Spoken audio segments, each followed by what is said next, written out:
first of these solutions I wanted to present here is this is the certificate-based authentication. So usernames and passwords, organizations are trying to get rid of them because the usernames and passwords, they can be guessed, they can be phished, copied, stolen. It's easy to kind of share a username and password or set up something like a phishing site where you get these.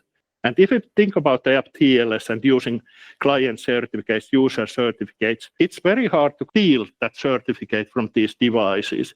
If it's here in the mobile phone or in a modern laptop, it can be installed on this trusted platform modules there on the laptop. So it's very hard to kind of try to steal that credential and use that for something else, because if you utilize that for a network access, you might not be able to utilize that for something like cloud services, and you cannot kind of get it out from the device, the private key of the certificate.